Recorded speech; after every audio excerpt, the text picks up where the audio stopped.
The bass thrummed through the soles of my worn-out heels, vibrating up my legs as I clutched my cheap cocktail like a lifeline. Dim blue lights cast shadows across faces, making strangers into ghosts and memories into nightmares. The ice in my glass clinked softly against the plastic, a pathetic substitute for crystal, much like how I felt. A poor substitute for the woman I once was.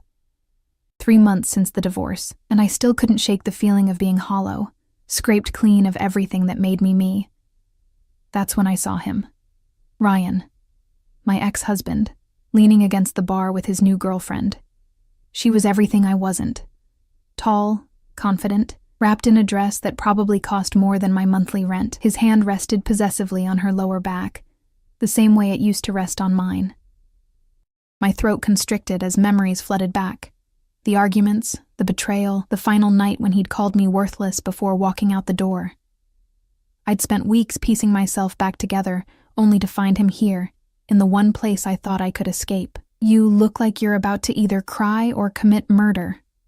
A voice cut through the haze of my thoughts, deep, slightly accented, with an edge that sliced through the music. I turned, blinking back tears I refused to acknowledge. The man beside me wasn't what I expected in this mediocre downtown club. His presence seemed to part the crowd without effort, not because of his height, though he towered over me, but something more. Fundamental. Authority radiated from him like heat from pavement in August. "Neither," I managed, my voice steadier than I felt. Just realizing I should have picked a different bar. His eyes, dark as polished obsidian, followed my gaze to Ryan. Something cold flickered across his features. There and gone in an instant. He wore a suit that whispered of wealth rather than screamed it, charcoal gray against a black shirt, no tie. The faint scent of expensive cologne mingled with something earthier. Leather, perhaps. And the ghost of cigar smoke. "Your ex?" he asked, though it didn't sound like a question. I nodded, suddenly aware of how pathetic I must seem, hiding in the corner, nursing a watered-down drink, staring daggers at my ex-husband. "Could you dance with me?" The words tumbled out before I could stop them. "My ex is watching from the bar, and I stopped, heat rushing to my cheeks. "Sorry, that was inappropriate. I don't even know you." The stranger's mouth curved into something not quite a smile. "You don't." His gaze swept over me, not in the leering way I'd grown accustomed to in places like this, but as if he was cataloging every detail. But I know his type. He extended his hand, long fingers, manicured nails, a heavy silver watch peeking from beneath his cuff. Something about his palm, calloused in places a businessman shouldn't be, sent a warning shiver down my spine. "One dance," he said softly. "Make him regret ever letting you go." I hesitated, instinct warring with desperation. Then Ryan laughed, loud enough to carry over the music, his new girlfriend giggling against his shoulder. I placed my hand in the stranger's. His grip was firm as he led me to the dance floor, his other hand settling at the small of my back. The touch was light, but somehow commanding, guiding me through the crowd with practiced ease. As we moved, I noticed 2 men in dark suits shift positions near the bar, their eyes never leaving us. Security, I assumed, though they didn't wear the club's uniforms. "I'm Ella," I said, suddenly needing to fill the silence between us. "Daniel," he replied, though something in his tone suggested it wasn't the name he typically used. The song shifted to something slower, more intimate. Daniel pulled me closer, one hand sliding to my waist. I caught Ryan watching, his expression darkening as Daniel leaned down, his breath warm against my ear. "He's watching," Daniel murmured. "Does that make you happy?" I shook my head. "Not happy, just, I don't know. Vindicated, maybe?" For months I felt invisible, discarded. Daniel's fingers tightened slightly on my waist. "Men who discard beautiful things are fools," he said, his voice hardening. "Or blind." The compliment caught me off guard. In the months since the divorce, I'd become a ghost drifting through my own life, working doubles at the hospital as a nurse just to afford the tiny apartment I'd moved into, avoiding friends who'd taken sides, forgetting to eat until dizziness reminded me. The woman who'd entered this club tonight wasn't beautiful, She was exhausted, held together by cheap concealer and cheaper determination. "You don't have to say that," I whispered. "This is just pretend." Daniel spun me gently, bringing me back to face him with unexpected grace. "I never say things I don't mean, Ella." The way he said my name, like he was tasting it, sent a flush of heat through me that had nothing to do with the crowded dance floor. For a moment, I forgot about Ryan, about the divorce, about the mountain of bills waiting at home. There was only the music, the dim lights, and this dangerous-feeling stranger holding me like I was something precious. Then reality crashed back as I caught sight of Ryan moving through the crowd toward us, his face contorted with an emotion I couldn't place. Fear prickled at the base of my spine. "He's coming over," I whispered.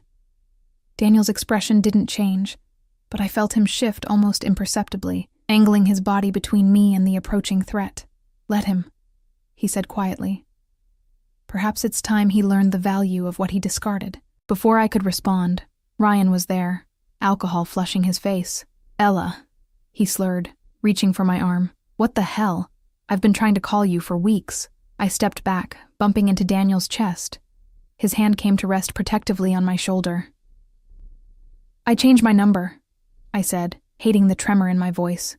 For obvious reasons, Ryan's gaze flicked to Daniel, dismissive at first, then wary as he registered something I couldn't see. "Who's this? Didn't take you long to move on."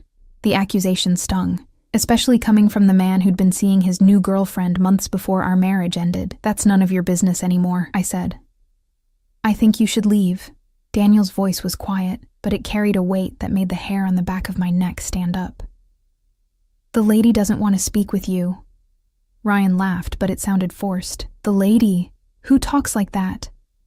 He stepped closer, alcohol emboldening him. "Stay out of this, man. This is between me and my wife." "Ex-wife," I corrected. "Whatever. We need to talk, Ella." Ryan reached for me again. Daniel moved so quickly I barely registered it. One moment Ryan was reaching for my arm, the next he was stepping back, Daniel's hand firmly against his chest. "That's not going to happen," Daniel said, his voice dropping to something that wasn't quite a whisper, but somehow more threatening for its softness. "Now, I suggest you return to your date before you embarrass yourself further." Ryan's face flushed darker, anger replacing indignation. "You don't know who you're messing with," he hissed.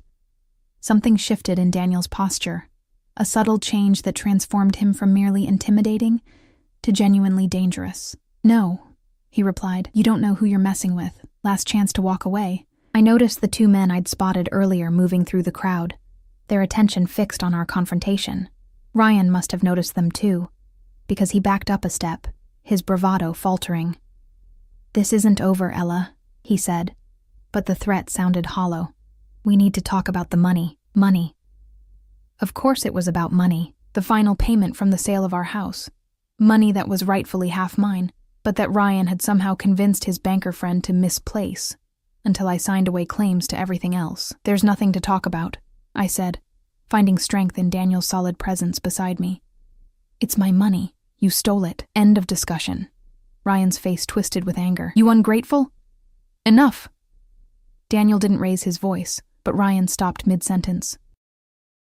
"The lady has made her position clear. I won't ask you again to leave." For a tense moment, I thought Ryan might actually throw a punch, but then one of Daniel's men appeared at his side, whispering something in his ear. Daniel nodded almost imperceptibly, and the man melted back into the crowd. Ryan's eyes widened slightly. Whatever bravado the alcohol had given him evaporated as he took another step back. "Whatever. She's not worth the trouble anyway." He turned and pushed his way back through the crowd. I released a breath I hadn't realized I was holding, my knees suddenly weak. Daniel's hand moved to the small of my back, steadying me. "Are you all right?" he asked, genuine concern lacing his voice. I nodded, not trusting myself to speak. The encounter had left me shaking, not just with fear, but with anger. Not worth the trouble. After 6 years of marriage, that's what I amounted to in Ryan's eyes. "Thank you," I finally managed. "I should probably go. This was a mistake." Daniel's eyes searched mine. "The night is still young," he said, "and you've barely touched your drink." He gestured to a secluded booth in the corner where my abandoned cocktail now sat, alongside a fresh one. I hadn't seen anyone move it. How did... I take care of what's mine, Daniel said simply, then paused. Not that you are. Mine, that is. But for tonight, while we're pretending. He let the sentence hang between us. An invitation and a warning wrapped in velvet. I should have said no. Should have thanked him for his help, called a rideshare, and gone home to my empty apartment and colder bed. But something in his eyes, a loneliness that echoed my own perhaps, made me nod instead. One more drink, I agreed. To thank you properly. His smile then, genuine, transforming his severe features into something almost boyish, caught me off guard. He offered his arm with old-world courtesy, and I took it, allowing him to lead me through the crowd. As we settled into the booth, real leather, I noted, in a club where most seating was cheap vinyl, I caught sight of Ryan at the bar. He was arguing with his girlfriend, gesturing wildly in our direction. The two men in suits I'd noticed earlier flanked the exit, their posture casual, but their attention never wavering from Daniel. "Who are you, really?" I asked, curiosity overcoming caution. Daniel's fingers drummed once on the table, a gesture of consideration, not nervousness. "Someone who recognizes value when he sees it," he said finally. "Someone who doesn't discard beautiful things." I took a sip of my fresh drink, top-shelf vodka, not the rail liquor I'd ordered before. "That's not an answer. It's the only one that matters tonight," he replied. His phone vibrated on the table. He glanced at it, his expression hardening momentarily, before he silenced it without responding. "Important?" I asked. "Nothing that can't wait?" He slipped the phone into his pocket. "Tell me about yourself, Ella. What do you do when you're not making fools jealous in nightclubs?" The question was light, playful even, but I sensed genuine interest behind it. "I'm a nurse," I said. "Emergency department." "Not very glamorous, but it pays the bills. Most of them anyway." Daniel leaned forward slightly. "A healer. That suits you." "Because I look nurturing?" I laughed, the sound brittle even to my own ears. "Because your first instinct was to ask if I was okay after I stepped between you and danger," he said. "Most people ask what I'm going to do for them. You asked what you could do for me." I hadn't realized he'd noticed that small moment of concern. "Occupational hazard," I said, trying to downplay it. "I see someone tense up. I assume they're in pain." "And what about your pain, Ella?" he asked softly. "Who takes care of that?" The question hit harder than I expected, cracking something in my chest that I'd carefully kept sealed. "I manage," I said, my voice thick. Daniel reached across the table, his fingers brushing mine in a touch so light it might have been accidental, if not for the intent in his eyes. "Perhaps it's time someone managed for you." The implication sent a shiver through me, half warning, half something else entirely. Before I could respond, his phone buzzed again. This time, he checked it and frowned. "I apologize," he said, "but I need to take this." He slipped from the booth with fluid grace. "Don't move. I'll be right back." As he stepped away, one of his men materialized from the crowd, taking up position near our table, close enough to watch over me, far enough to give the illusion of privacy. I should have felt trapped. Instead, I felt protected. I watched Daniel move toward the exit, phone pressed to his ear. Even from behind, he commanded attention, shoulders straight, stride purposeful. Every few steps, someone would move out of his way without him having to pause. It was only as he reached the door, the colored lights washing over him, that I noticed the bulge beneath his jacket. A gun. The realization should have sent me running, but something held me in place. Curiosity, perhaps, or the intoxicating feeling of safety his presence had provided. Who was this man who carried a weapon so casually? Who had men watching his every move? Who made my dangerous ex-husband back down with nothing more than a whispered word?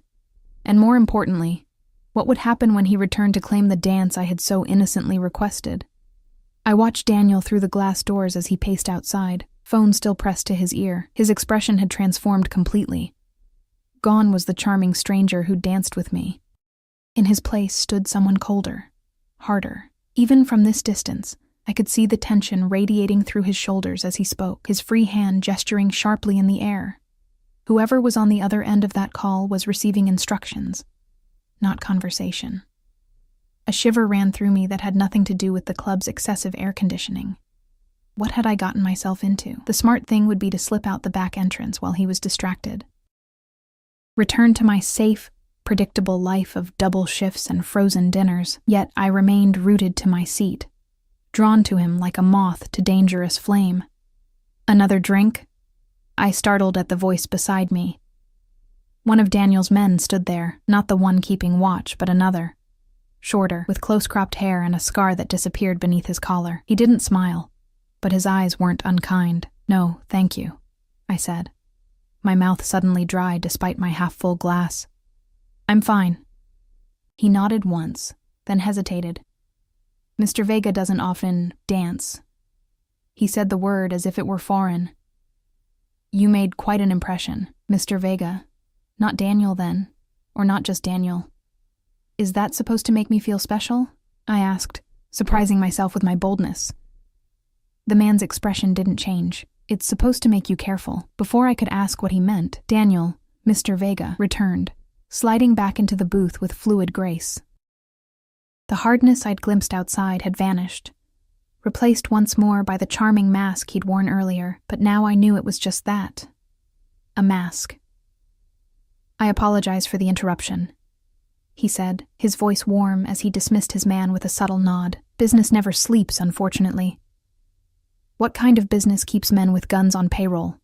The question slipped out before I could stop it, emboldened by the vodka and the lingering adrenaline from confronting Ryan.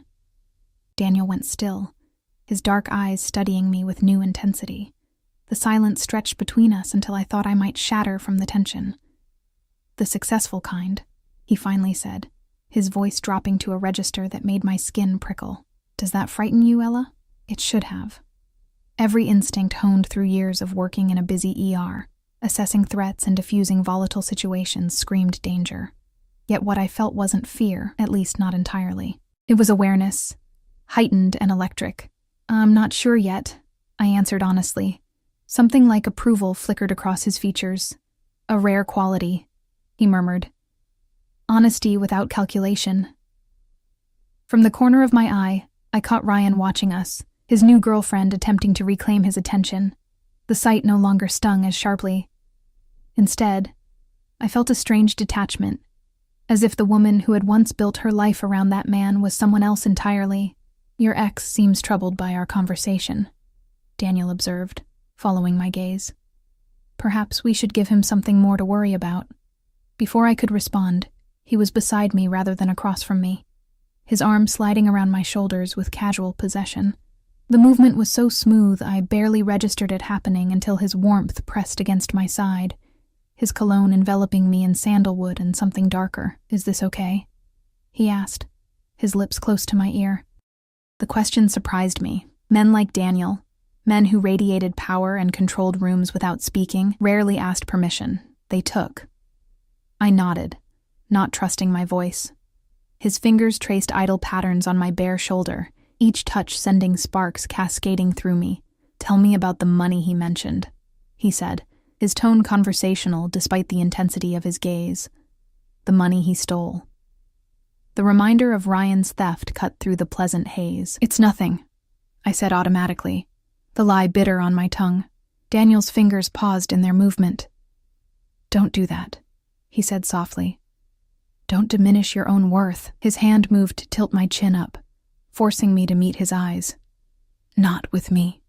Something in his gaze, a rawness beneath the control, broke through my defenses. "When we sold our house, the profit was supposed to be split equally," I explained, the words tumbling out. "But Ryan's best friend is a banker. Somehow the final transfer to my account never went through. $40,000 just disappeared." Daniel's expression didn't change, but I felt a shift in him, like a predator going still before the strike. "And the authorities?" I laughed without humor. "Ryan's father plays golf with half the police department. The detective said it was a civil matter and to hire a lawyer." I took a long sip of my drink, which I can't afford because I need that money to finish my nurse practitioner program. "So he stole not just your money, but your future," Daniel said, his voice deceptively mild. Something in his tone made me look at him more closely. "It's not your problem," I said. "You barely know me. Perhaps I'd like to change that." His thumb brushed across my lower lip, a touch so light it might have been imagined if not for the fire it left in its wake. "Perhaps I find myself invested," and the word carried weight beyond its syllables. I should have pulled away, should have thanked him for the dance, for making Ryan jealous, for the expensive drinks, and walked out the door.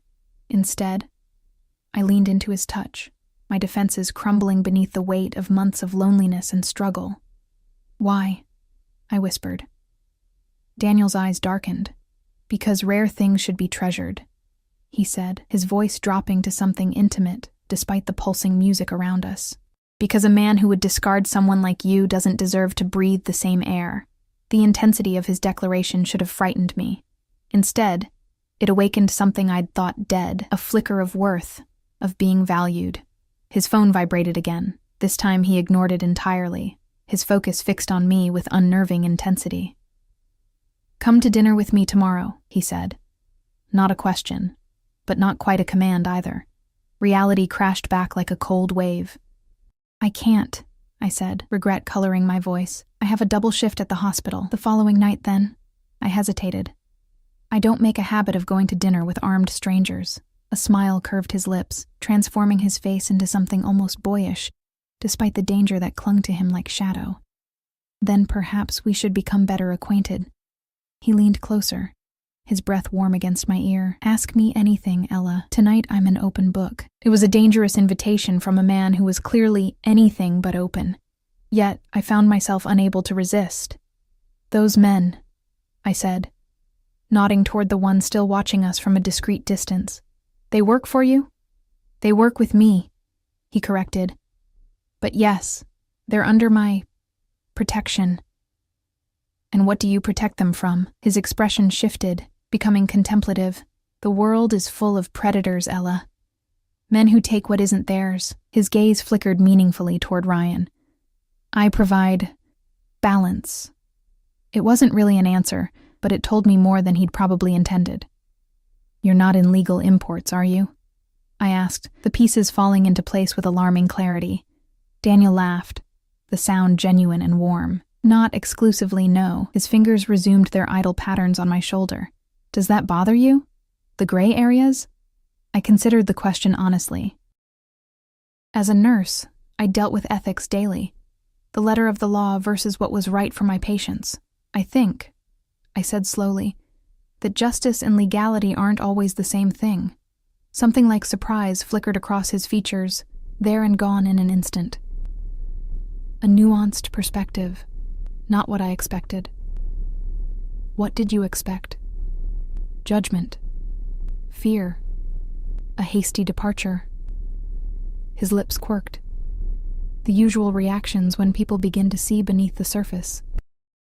Before I could respond, movement near the bar caught my attention. Ryan was arguing with his girlfriend, his gestures becoming increasingly animated. As I watched, she grabbed her purse and stormed toward the exit, leaving him alone at the bar. His gaze immediately sought me out, his expression darkening when he found me nestled against Daniel's side. "Your ex appears to be having relationship troubles," Daniel observed, a note of satisfaction in his voice. How unfortunate. I should have felt vindicated. Instead, I felt hollow. "It won't last," I said. "He'll apologize, buy her something expensive with my money, and she'll forgive him. That's his pattern." Daniel's arm tightened around me. "Patterns can be broken," he said, and something in his tone made me shiver, particularly when properly motivated. I pulled back slightly to look at him. "That sounds ominous. Does it?" His expression gave nothing away. "I simply meant that people can change their behavior when faced with consequences." Ryan chose that moment to push away from the bar, weaving slightly as he made his way toward us. The determination in his stride sent a familiar bolt of anxiety through me, my body tensing before my mind could process the threat. Daniel felt the change immediately. "Do you want me to handle this?" he asked, his voice dropping to something dangerous. "No," I said, straightening my spine. "I've spent too long letting other people fight my battles. I slid from the booth, Daniel following with effortless grace. Ryan reached us, alcohol flushing his face. "We need to talk," he slurred, reaching for my arm. I stepped back, avoiding his touch. "We have nothing to discuss." "The money," he insisted. "It's not what you think. There were complications with the transfer." "The only complication is that you stole it," I said, finding strength in Daniel's solid presence beside me. "And now you're going to give it back," Ryan's face contorted with anger. "Or what? You'll sick your new boyfriend on me?" He turned to Daniel, his judgment impaired enough to miss the warning signs that even I could now recognize. The subtle shift in stance, the stillness that preceded action.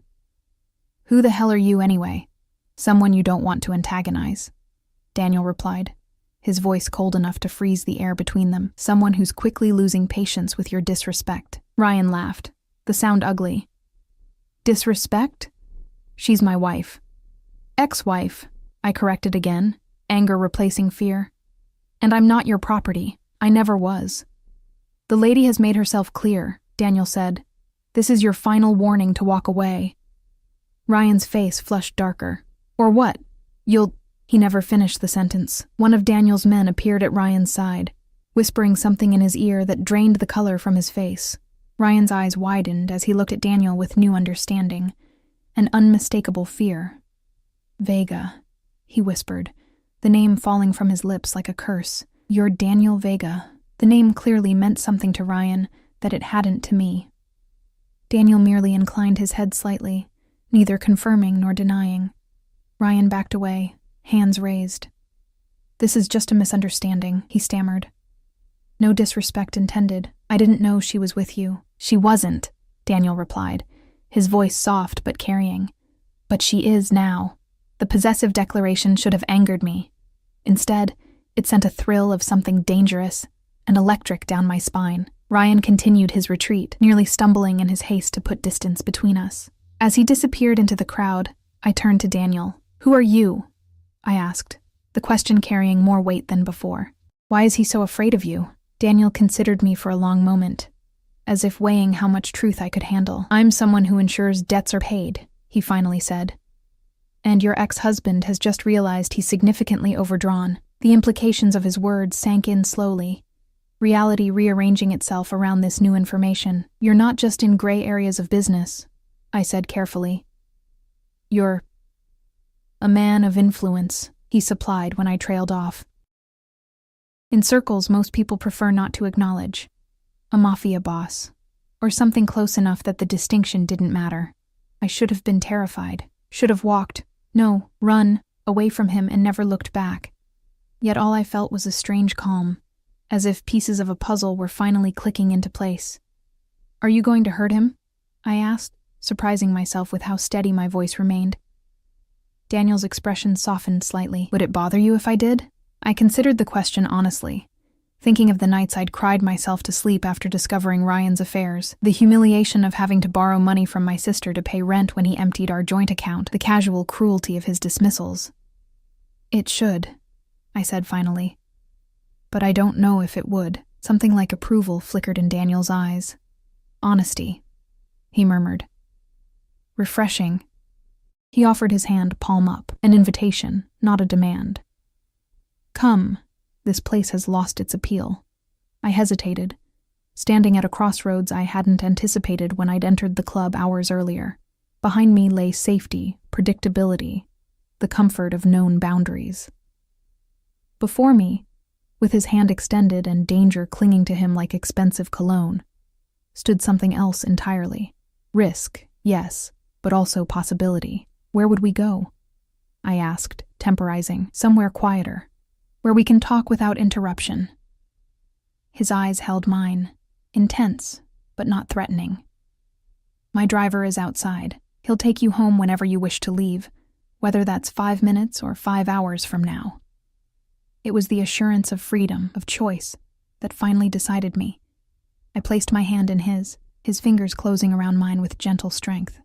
"Let me get my coat," I said.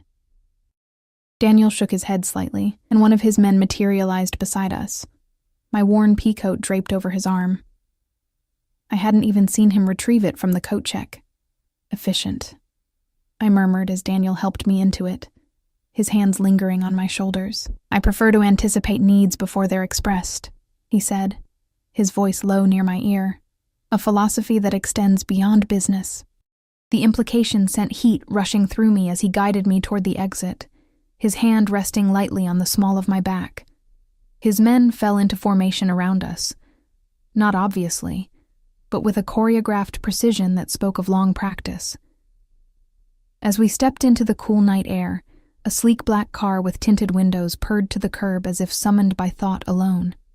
"Last chance to change your mind," Daniel said quietly as the driver opened the rear door.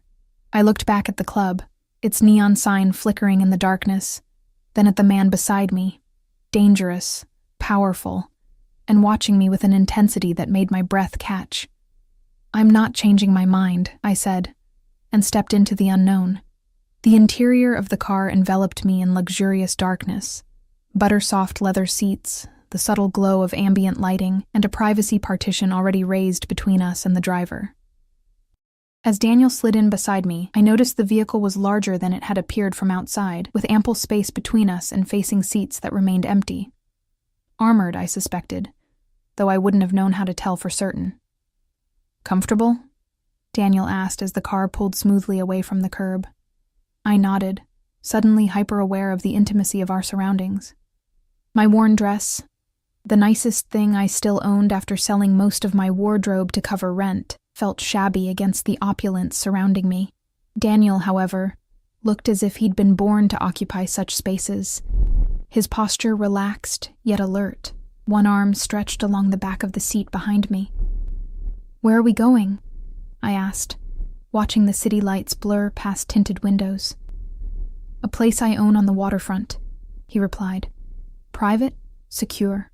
Warning bells should have been clanging in my mind at the thought of going to a strange man's home, especially a man who had all but admitted to criminal connections. Yet the danger that radiated from Daniel didn't feel directed at me. If anything, it felt like a shield, a barrier between me and a world that had shown little mercy these past months. "You're very trusting," he observed, reading my thoughts with unsettling accuracy. "Am I?" The corner of his mouth lifted. Most women wouldn't get into a car with a man they've just met, particularly one whose reputation clearly disturbs their ex-husband. I turned to face him fully. "I'm not most women." "No," he agreed, his eyes darkening as they traced the curve of my cheek, the line of my throat. "You're not."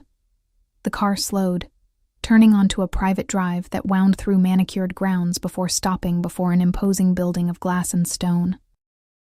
Modern architecture with classic proportions, it rose against the night sky. A wall of windows overlooking what must be the water, though darkness obscured the view. "You live here?" I asked, unable to keep the awe from my voice. "One of my residences," Daniel replied, his tone matter-of-fact rather than boastful. "I prefer to be near the water when possible." The driver opened the door, the cool night air rushing in. Daniel exited first, then extended his hand to help me out. As my heels touched the pavement, I noticed we weren't alone. Discreet figures patrolled the perimeter, while a man in a tailored suit approached with respectful deference. "Mr. Vega," he greeted, then nodded to me. "Ma'am?" "Anything I should know about Marco?" Daniel asked, his hand settling at the small of my back with casual possession. "Nothing urgent, sir. The situation from earlier has been addressed. Something passed between them, an entire conversation in the space of a glance." Daniel nodded once, dismissing him. "Ensure we're not disturbed unless it's truly necessary." "Of course, sir." As we approached the entrance, glass doors slid open silently, revealing an interior that matched the exterior's understated elegance. High ceilings, minimalist furnishings in cream and charcoal, with occasional splashes of deep burgundy providing contrast. Art that I suspected cost more than my yearly salary hung on the walls, illuminated by recessed lighting. "This is beautiful," I said, taking it all in. "You have excellent taste." "I appreciate beautiful things," he replied, his gaze fixed on me rather than his surroundings. "Would you like a drink? Or perhaps something to eat?" My stomach chose that moment to rumble, reminding me that I'd skipped dinner to save money for the single drink I'd planned to nurse all evening. Heat rushed to my cheeks. I wouldn't say no to something small, I admitted. Daniel smiled, a genuine expression that transformed his severe features into something almost boyish. I believe my chef prepared something before retiring for the evening. Let me check. He led me through the main living area toward what appeared to be a kitchen that belonged in a high-end restaurant rather than a private home. Stainless steel appliances gleamed under recessed lighting, and a marble island dominated the center of the space. Daniel moved with comfortable familiarity, opening a massive refrigerator to reveal containers labeled with elegant script. Grilled salmon with roasted vegetables, or... He checked another container. Beef tenderloin with truffle mashed potatoes? The casual offer of food that would cost half a day's wages at a restaurant reminded me sharply of the disparity between us. Either is fine, I said, suddenly uncomfortable. Really, just a small plate. Daniel paused, studying me with that penetrating gaze that seemed to see beneath surfaces. You don't need to minimize your needs with me, Ella, he said quietly. Not ever. The statement, delivered with such conviction, cracked something inside me, a wall I'd built around my vulnerabilities after months of having them used as weapons against me. The salmon sounds wonderful, I managed, my voice thicker than I'd intended. He nodded, retrieving the container and transferring its contents to a plate with unexpectedly deft movements. Wine? He asked, opening a temperature-controlled cabinet that contained more bottles than some restaurants I'd visited. Just water, please, I replied. I have an early shift tomorrow. Daniel inclined his head, filling a crystal glass from a filtered tap. As he moved around the kitchen, I noticed how the dangerous edge I'd sensed in him at the club hadn't disappeared. It had merely been channeled into controlled efficiency. Every movement was deliberate, economical, yet somehow graceful. Let's eat in the sitting room, he suggested, arranging the plate and glasses on a silver tray. It's more comfortable. He led me to a space off the main living area, more intimate in scale, with a fireplace that sprang to life at the touch of a button. Floor-to-ceiling windows revealed the view that had been obscured by darkness outside, the city skyline reflected in dark water, lights shimmering like fallen stars. The view is incredible, I said, drawn to the windows as Daniel set the tray on a low table before a plush sofa. It's why I chose this place, he replied, coming to stand beside me. Water is honest in ways people rarely are. It can't help but show you exactly what it is. Peaceful or turbulent, shallow or deep. I turned to find him watching me rather than the view, his expression contemplative. Is honesty important to you? I asked. Critically, he said without hesitation. In my position, lies are costly. I considered this as I moved to the sofa, sitting at one end while Daniel took the other, leaving space between us that somehow felt more intimate than if he'd sat closer. He gestured toward the food. Please, eat. The salmon was perfectly cooked, the flavors delicate and complex. I hadn't realized how hungry I was until the first bite hit my tongue, awakening an appetite I'd been suppressing for too long, both literally and metaphorically. This is amazing, I said after swallowing. Your chef is talented. I'll pass along your compliments, Daniel replied, watching me with something like satisfaction as I took another bite. He takes pride in his work. As I ate, silence settled between us, not uncomfortable but weighted with unspoken questions. Finally, I set down my fork, the plate half empty, but my curiosity no longer containable.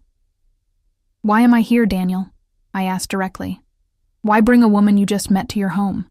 Feed her dinner? Make her ex-husband nearly wet himself with fear? A smile ghosted across his lips at the last part. Perhaps I enjoy your company. There must be dozens of women who would enjoy your company without the complication of angry exes and financial problems.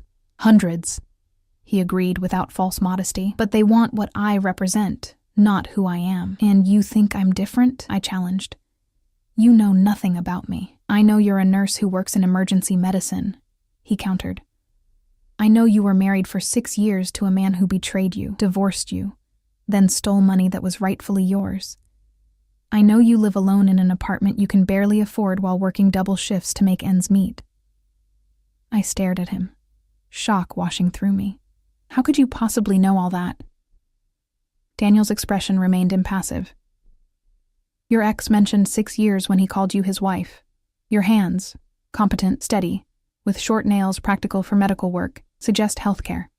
The way you assessed the room when we entered, cataloging exits and potential threats, speaks to emergency training. The rest... He shrugged one shoulder elegantly. Context and observation. It was both impressive and unnerving to be read so thoroughly by a near stranger. So you've deduced I'm a hard luck case, I said, unable to keep the bitterness from my voice. Is that why I'm here? You feel sorry for me? No. The word was sharp, almost angry. Pity is the last thing I feel for you, Ella. Then what? I pressed. Daniel set his glass down with deliberate care. I recognize something in you, he said finally. Something rare. Strength without hardness, vulnerability without weakness. His eyes met mine, their intensity almost physical. Do you know how unusual that is, to find someone who has been broken but not destroyed? Who remains soft despite having every reason not to be? His words struck with uncanny accuracy, piercing defenses I hadn't realized I still maintained. You can't know that about me from one evening, I whispered, though a part of me wondered if he somehow could. Can't I? He moved closer, the space between us shrinking until I could feel the heat radiating from his body. Tell me I'm wrong.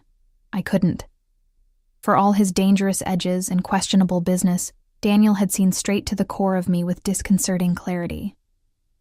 The realization left me feeling exposed, vulnerable in ways that had nothing to do with physical danger. What do you want from me? I asked. My voice barely audible. Daniel's hand rose to my face, his fingers tracing the curve of my cheek with exquisite gentleness.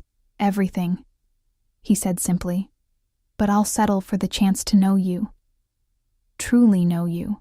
The honesty in his voice, raw, almost painful in its intensity, shattered whatever resistance remained.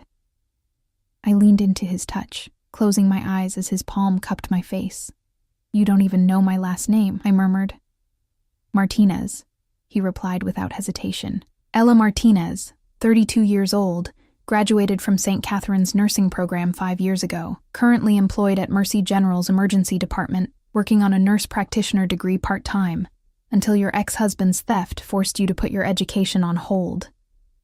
My eyes flew open, shock jolting through me like ice water. How do you...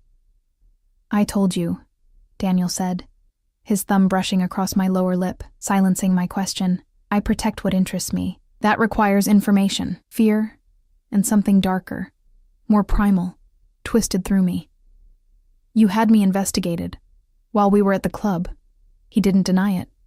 The moment you asked me to dance, I should have been outraged, should have pushed his hand away, demanded he take me home, deleted this entire evening from my memory. Instead, I found myself leaning closer, drawn to the dangerous honesty of this man who operated by rules I barely understood. Most women would run screaming if they heard that, I said. I told you before, he replied, his voice dropping lower as his hand slid to the nape of my neck, fingers tangling in my hair. You're not most women. The tension between us crystallized into something electric, inevitable. Daniel's gaze dropped to my lips, the question in his eyes clear even without words. I answered by closing the distance between us, pressing my mouth to his in a kiss that started gentle but quickly blazed into something hungrier, more demanding. His arms encircled me, pulling me against the solid wall of his chest as he deepened the kiss, his tongue tracing the seam of my lips until they parted. I melted into him, months of loneliness and self-denial crumbling beneath the onslaught of sensation. His hands, strong, sure, possessive, traced paths of fire along my spine, my waist, my hips, mapping territory he seemed determined to claim. When we finally broke apart, both breathing heavily, his eyes had darkened to obsidian, pupils blown wide with desire. Stay, he whispered against my lips. Stay the night. Reality intruded like a bucket of cold water. I can't, I said, genuine regret coloring my voice. My shift starts at 6. Disappointment flickered across his features, quickly replaced by resignation. Another time, then, he said, the statement somewhere between question and declaration. Another time, I agreed, surprising myself with the certainty in my voice. Daniel smiled. A predator who knew his prey would return willingly. I'll hold you to that promise, Ella Martinez. He helped me gather my things, his touches lingering, proprietary, as if he couldn't quite bring himself to stop making contact. As we waited for his car to be brought around, he disappeared briefly, returning with a sleek business card bearing only a phone number embossed in silver. My private line, he said, pressing it into my palm. Day or night, for any reason. I tucked it into my purse, its weight seemingly greater than the small rectangle of cardstock should allow. Thank you, I said, for everything. The dance, dinner, making Ryan look like he'd seen a ghost. Daniel's smile turned sharp. That particular service was my pleasure. He deserved far worse for how he's treated you. Something in his tone made me pause. You're not going to do anything to him, are you? His expression turned unreadable. Would it bother you if I did? I considered the question honestly, remembering Ryan's casual cruelty, his theft, the way he'd systematically dismantled my self-worth over years. It should, I said finally. But I'm not sure it would. Daniel nodded, accepting my answer without judgment. Your ex-husband's fate is in his own hands, he said cryptically. His choices will determine what happens next. Before I could press for clarification, his car appeared, the same driver holding the door open with practiced efficiency. Daniel walked me to it, his hand at the small of my back, a touch that had become familiar in the span of a single evening. Message me when you get home safely, he said, as I slid into the back seat. Is that an order, Mr. Vega? I asked, a smile playing at the corners of my mouth despite my attempt at seriousness. His eyes darkened at my use of his surname. Consider it a strong suggestion from someone who worries. You hardly know me well enough to worry, I pointed out. I know enough, he replied simply.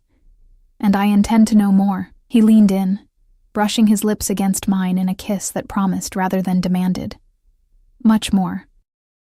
As the car pulled away, I watched Daniel's figure recede in the side mirror, standing tall and imposing before his waterfront home, a man of power, of danger.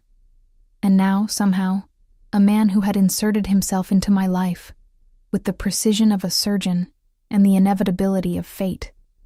The driver caught my eye in the rearview mirror. Address, ma'am. I gave him my apartment's location, then settled back against the leather seat, my mind whirling with the evening's events. Only hours ago, I'd been a woman with nothing but debts and broken dreams, going to a club in a desperate attempt to feel something other than exhaustion or despair. Now I was returning home in a luxury car that probably cost more than I'd earn in 3 years, with the private number of a man who made people like Ryan tremble with fear. My phone buzzed with a text from an unknown number. My driver will pick you up at 5:30 tomorrow evening. Dinner at my place when your shift ends. I stared at the screen, momentarily taken aback by the presumption. Then I smiled despite myself, typing back. I don't recall agreeing to that. The response came immediately. You didn't say no either. Is that a no? I hesitated, my thumb hovering over the screen. Common sense screamed that I should politely decline, delete his number, and forget this night ever happened. Daniel Vega was clearly dangerous, clearly involved in things I shouldn't know about, clearly the type of man who would complicate my already chaotic life. It's not a no, I typed finally. But 5:30 is too early. I won't be finished until 7 now. 7:30 then. Marco will wait. I shook my head at his certainty but found myself smiling. Fine. But I'll be in scrubs. Not exactly dinner attire. You could wear a paper bag and still be the most beautiful woman in the room. But if you prefer, I'll have something delivered to your apartment in the morning. Your choice. The offer should have offended me, as if I needed charity, as if I couldn't dress myself. Yet something in how he phrased it, making it a choice rather than an assumption, softened what might have been condescension from anyone else. Let me think about it, I replied. As you wish. The car turned onto my street, slowing as it approached my modest apartment building. The contrast between Daniel's waterfront mansion and my third-floor walk-up with its peeling paint and temperamental plumbing couldn't have been more stark. We've arrived, ma'am, the driver announced, pulling smoothly to the curb. Thank you, I said, gathering my purse. I appreciate the ride. He inclined his head respectfully. Mr. Vega said I'm to wait until you're safely inside your apartment, if you don't mind. Of course he had. That's not necessary, I began, then stopped at the driver's impassive expression.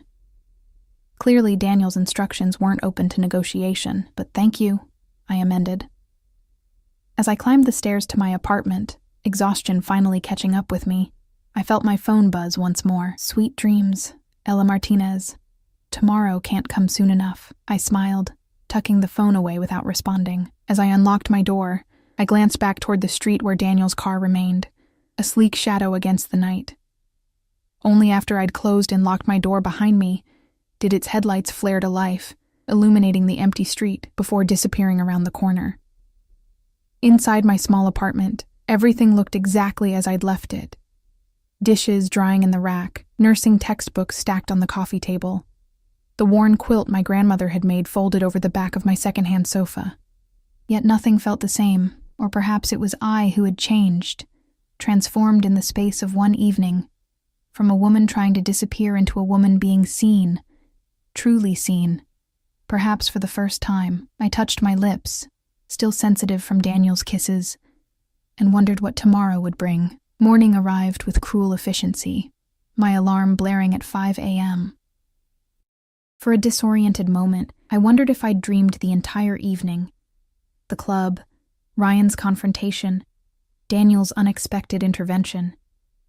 Then my phone lit up with a new message, dispelling any notion that last night had been a figment of my imagination. Good morning, Ella.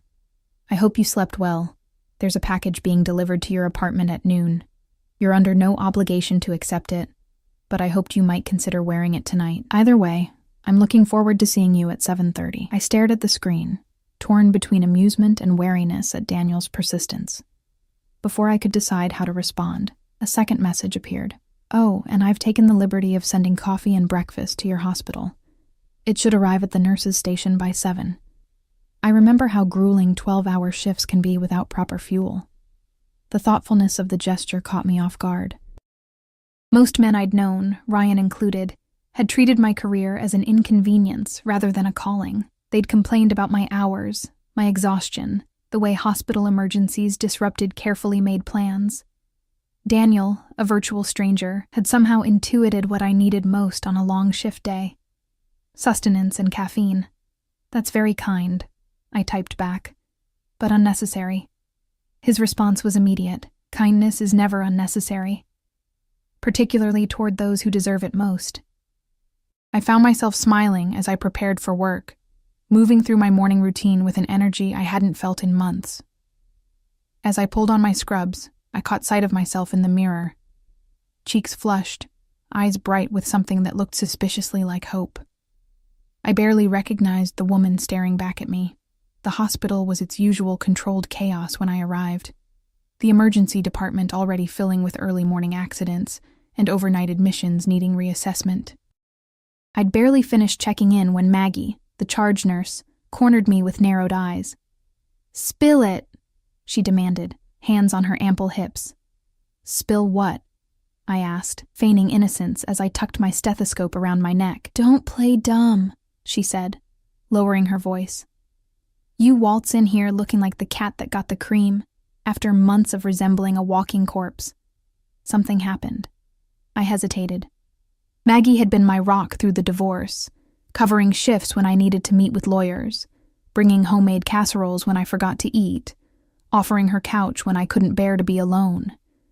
If anyone deserved the truth, it was her. Yet how could I explain Daniel Vega, a man whose very name had made Ryan pale with fear? "I met someone," I said finally, keeping it simple. "Last night, it's new." Maggie's expression softened. "About damn time.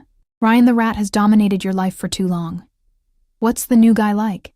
Before I could formulate a suitable response that didn't include words like dangerous or possibly criminal, the emergency department doors swung open. 2 deliverymen entered, carrying trays from the upscale cafe across from the hospital, a place most of us only visited on paydays, when the splurge felt justifiable. "Delivery for the emergency department nursing staff," the lead man announced. "Compliments of Mr. Vega." Heads turned, curious eyes landing on me as my cheeks flushed crimson. Maggie's eyebrows shot toward her hairline. "Mr. Vega, huh?" she murmured, as the deliveryman set up a spread of pastries, fruit, yogurt parfaits, and a carafe of premium coffee that made the break room sludge seem like dishwater in comparison. As in Daniel Vega? I stiffened. You know him? Maggie gave me a long look. My brother's on the force. There are rumors. And she pulled me aside as our colleagues descended on the unexpected feast. Ella, honey, do you know what you're getting into? Not really, I admitted. But I'm not as naive as I look. She studied me for a moment, then sighed. Well, at least he has good taste in breakfast and women. Just be careful, yeah?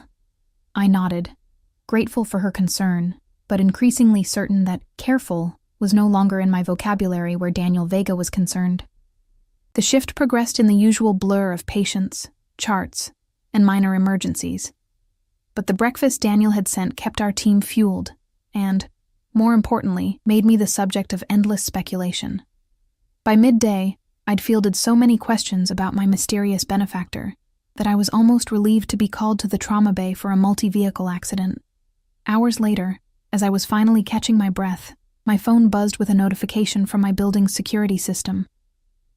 A delivery had been left at my door. A large box wrapped in cream-colored paper with a simple black ribbon, Daniel's package, right on schedule. The rest of my shift passed in a haze of anticipation, curiosity gnawing at me as I wondered what lay inside that elegant package. When 7 o'clock finally arrived, I practically sprinted from the hospital, fatigue forgotten in my hurry to get home and discover what Daniel had sent. The box sat exactly where the security photo had shown, untouched outside my apartment door. I brought it inside, setting it on my bed with a mixture of excitement and trepidation. The ribbon came undone with a gentle tug, the wrapping paper falling away to reveal a glossy black box beneath. Inside, nestled in tissue paper, lay a dress that made my breath catch, deep emerald silk that shimmered as I lifted it, the fabric flowing like water through my fingers. It was simple in design, elegant rather than ostentatious, with a draped neckline and fitted waist that would hug my curves without being vulgar. Beneath it lay a matching set of undergarments in delicate black lace, a pair of heels I suspected would fit perfectly, and a small velvet jewelry box containing teardrop emerald earrings that caught the light with hypnotic intensity. The entire ensemble probably cost more than 3 months of my rent. A card tucked into the corner of the box read simply, "No expectations, only hopes. D." I stood for a long moment, conflicted. Accepting such lavish gifts after one evening together seemed precipitous at best, dangerous at worst, yet the care evident in the selections, the modest yet elegant cut of the dress, the comfortable height of the heels, the subtle rather than flashy jewelry, spoke of consideration rather than presumption. My phone buzzed with a text from Daniel. "The car will arrive in 20 minutes. Should I redirect it? Decision time. I could send the car away, return the untouched gifts tomorrow, retreat to the safety of my predictable life. Or I could step into the unknown, accept the dress and everything it potentially symbolized. No need to redirect," I typed back. "I'll be ready." His response was immediate, as if he'd been waiting with phone in hand.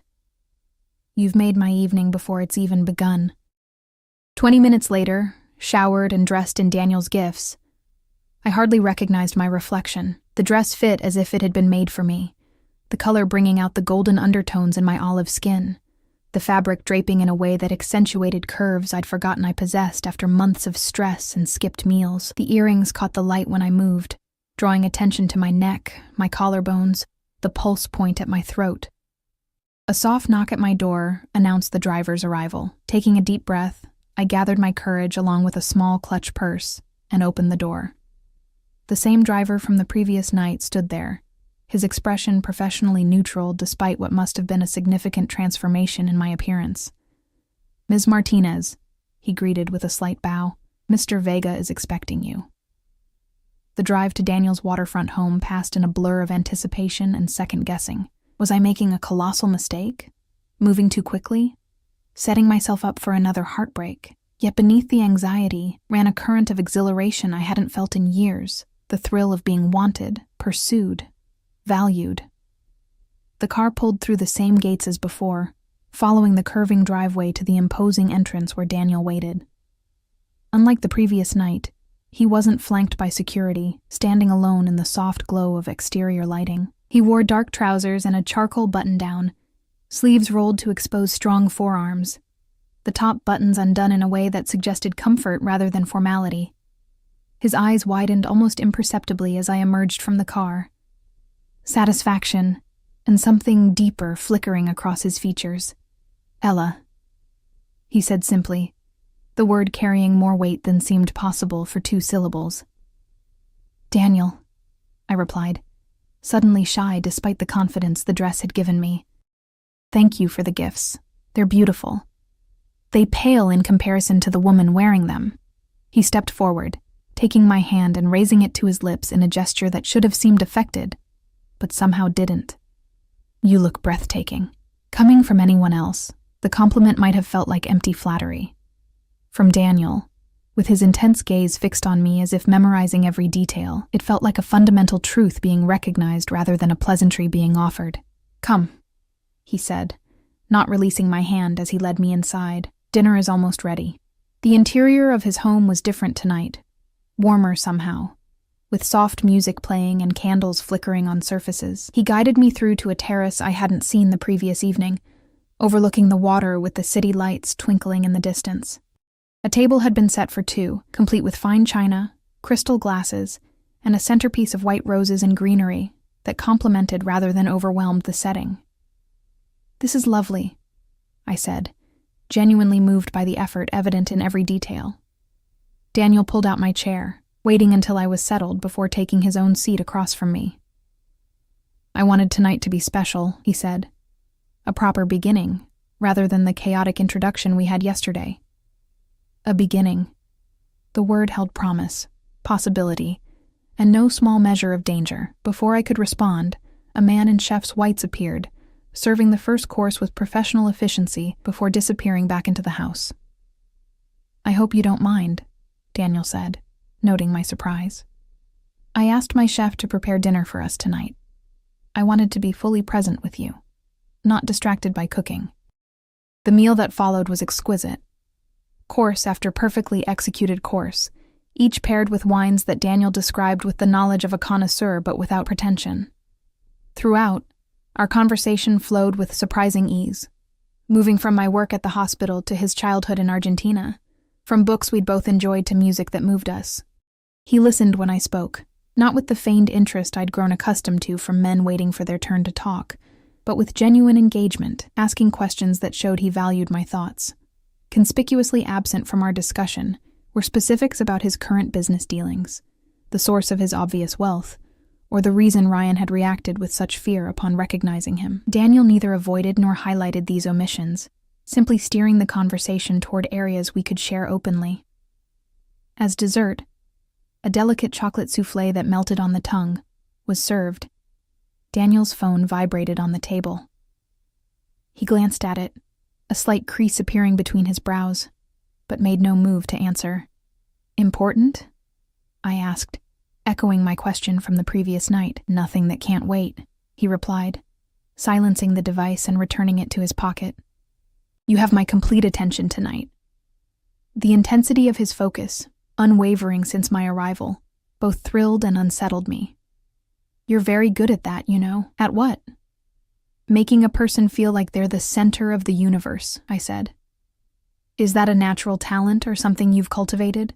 A smile played at the corners of his mouth. "A bit of both, perhaps, but with you, it requires no effort." He reached across the table, his fingers brushing mine. "You captivate me, Ella Martinez." Heat rushed to my cheeks at the simple contact and the sincerity in his voice. "I'm just a nurse with too much student debt and an apartment I can barely afford," I said, attempting lightness. "Hardly captivating material." Daniel's expression turned serious. "Don't do that," he said quietly. "Don't diminish yourself, not with me." The gentle reprimand struck a chord, reminding me of how thoroughly I'd internalized Ryan's dismissals, his subtle devaluations, until I'd begun to echo them myself. "Sorry," I murmured. "Old habit. One I'd like to help you break," Daniel said, his fingers now entwining with mine. "You deserve to be valued, Ella. To be treasured." The words hung between us, weighted with meaning beyond their surface. I wondered suddenly what Daniel saw in me that I couldn't see in myself, what value this powerful, dangerous man found in a woman who had been so thoroughly discarded. "Why me?" I asked, the question that had lingered since our first encounter finally finding voice. "You could have anyone. Why choose someone with so much baggage?" Daniel considered the question, his thumb tracing patterns on my palm that sent shivers up my arm. "Everyone has baggage," he said finally. "The difference is in how they carry it." His eyes met mine, dark and intent. "You carry yours with grace, with resilience. It hasn't hardened you or made you cruel. That's rare. Precious." Before I could respond, his phone vibrated again, more insistently this time. A flash of irritation crossed his features as he checked the screen. "I apologize," he said. "It appears this actually can't wait."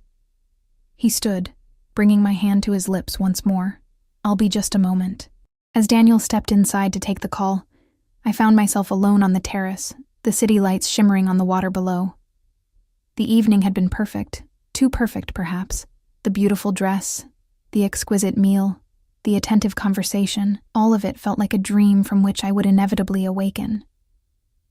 A movement in the shadows at the edge of the terrace caught my eye, one of Daniel's security men, I assumed, maintaining a discreet perimeter. The reminder of the world Daniel inhabited, so different from my own, sent a chill through me despite the warm evening air. Daniel returned minutes later, his expression carefully controlled, but tension evident in the set of his shoulders. "I'm sorry for the interruption," he said, resuming his seat across from me. "Business rarely respects personal time." "Is everything okay?" I asked. He smiled, though it didn't quite reach his eyes. "Nothing for you to worry about." He refilled my wine glass. "Now, where were we? Ah, yes. I believe I was telling you how remarkable you are, and you were trying very hard not to believe me." I laughed despite myself, the tension broken. "I wouldn't say trying very hard, maybe mildly skeptical." "Then I'll simply have to be more convincing," he replied, his smile turning genuine once more.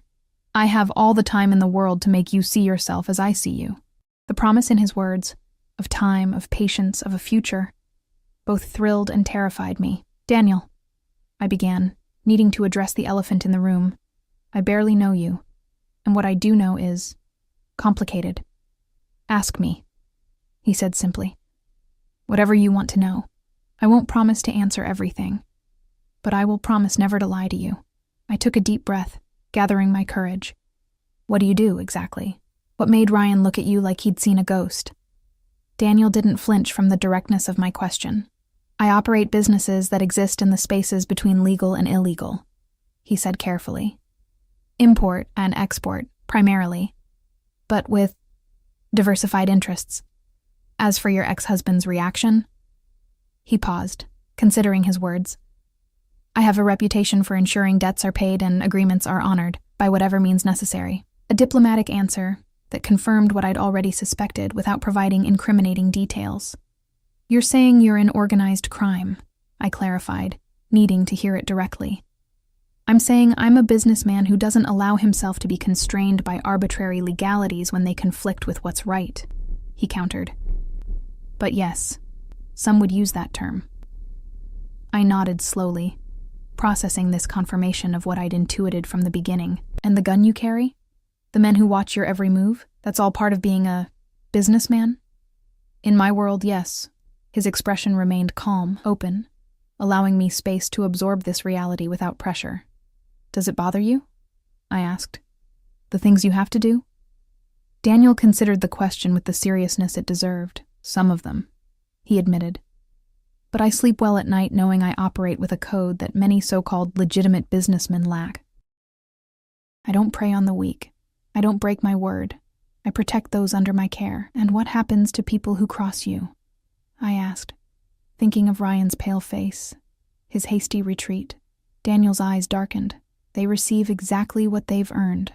No more, no less." The answer should have frightened me. Instead, I found myself nodding, understanding the justice in his philosophy even if I couldn't fully condone its implementation. "And where do I fit into all this?" I asked, the question that mattered most. "What am I to you, Daniel?" He reached across the table, taking both my hands in his. "Something unexpected," he said softly. "Something I wasn't looking for but can no longer imagine being without." His thumbs traced circles on my wrists, his touch gentle despite the strength evident in his hands. "I want to know you, Ella. I want to protect you, provide for you, make you smile the way you did when you first walked in tonight." His eyes held mine, intense and unwavering. "I want to be the man who ensures you never doubt your worth again." The declaration, delivered with such conviction, left me breathless. Part of me wanted to pull away, to remind both of us that we'd known each other barely 24 hours, that such intensity couldn't possibly be sustainable. But another part, the part that had recognized something in Daniel from that first moment in the club, wanted nothing more than to surrender to the promise of his words, his touch, his unwavering focus. "That's a lot to promise someone you just met," I said finally, my voice unsteady. "I don't make promises I can't keep," he replied simply. "And I knew who you were the moment you asked me to dance." The music shifted to something slower, more intimate. Daniel rose, still holding my hands, and pulled me gently to my feet. "Dance with me," he said. No longer a question, but not quite a command. Like the first time, I stepped into his arms without hesitation, his hand settling at the small of my back as we began to move together on the terrace. The city lights our only audience. Unlike our first dance in the crowded club, this one held no pretense, no performance for jealous eyes. It was just us, moving as one beneath the stars, his cheek against my temple, his heartbeat steady against my palm where it rested on his chest. "This is dangerous," I murmured, not referring to his profession, but to the way my defenses crumbled in his presence. "The best things in life usually are," he replied, his lips brushing my ear and sending shivers down my spine. As we turned, the moonlight caught the emeralds at my ears, reflecting green fire that matched the intensity in Daniel's eyes when he pulled back to look at me. Without words, the atmosphere between us shifted, the air growing heavy with unspoken desire. "Stay," he whispered, echoing his request from the previous night. "Stay with me, Ella." This time I had no early shift to use as an excuse, no reason to deny what we both clearly wanted. I thought of my empty apartment, of the lonely bed that awaited me there, and compared it to the warmth of Daniel's arms, the promise in his eyes. "Yes," I said simply, the single syllable bridging the final gap between my old life and whatever lay ahead. His kiss, when it came, held nothing back. Passionate, consuming, a claiming that left no doubt about his intentions. I responded with equal fervor, months of numbness burning away beneath the heat of his touch, as his hands traced the contours of my body through the silk dress, learning me with a thoroughness that left me trembling. "Beautiful," he murmured against my throat, as his lips traced a path from my jaw to my collarbone. "Perfect." In one fluid movement, he swept me into his arms, carrying me from the terrace into the house with effortless strength. I wrapped my arms around his neck, marveling at how right it felt to be held by him, to surrender to the current that had pulled us together from that first moment in the club.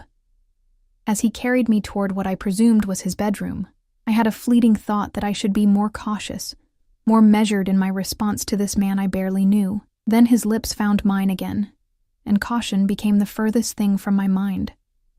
Whatever tomorrow might bring, tonight I would be his, and he would be mine.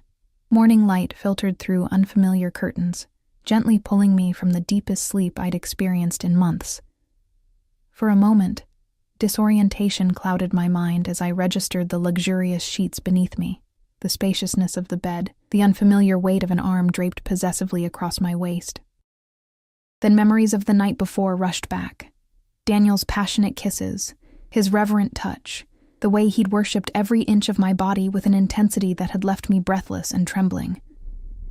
I turned carefully to face him, not wanting to wake him, but unable to resist studying his features in repose. Sleep softened the sharp edges of his face, making him appear younger, almost vulnerable. His dark lashes rested against high cheekbones, his lips, which had traced fire across my skin for hours, now relaxed in the hint of a smile. A scar I hadn't noticed before curved along his hairline, the silvery mark a reminder of whatever violent past had shaped him into the man who now held me. As if sensing my scrutiny, Daniel's eyes opened, instantly alert in a way that spoke of years of conditioning. The wariness in his gaze lasted only a fraction of a second before recognition warmed his expression. "Good morning," he murmured, his voice rough with sleep as he tightened his arm around me, drawing me closer. "Did you sleep well?" I nodded, suddenly shy despite our intimacy the night before. "Better than I have in, I can't remember how long." His hand traced the curve of my hip beneath the sheet, his touch both possessive and reverent. "No regrets?" The question held genuine concern, as if he truly feared I might wish to erase what had happened between us. I leaned forward, pressing my lips to his in a soft, lingering kiss that answered more eloquently than words could have. "None," I whispered when we finally parted. "You?" Daniel's smile was slow, transformative. Only that morning had to come so soon. I could have watched you sleep for hours more. I laughed, the sound unfamiliar to my own ears after so many months of having little to laugh about. "That's slightly creepy, you know, is it?" He shifted, rolling me beneath him with effortless strength, his weight braced on his forearms to avoid crushing me. I prefer to think of it as appreciative. Whatever response I might have made was lost, as his lips claimed mine once more, morning breath forgotten in the heat that instantly rekindled between us. His hands, so careful and controlled the night before, now moved with increased urgency, as if he couldn't get enough of me. I responded in kind, my fingers tracing the muscled planes of his back, learning the geography of scars that told stories he had yet to share. Later, sated and breathless, I lay with my head on his chest, listening to the steady rhythm of his heart as his fingers combed lazily through my tangled hair. "I should go," I said reluctantly.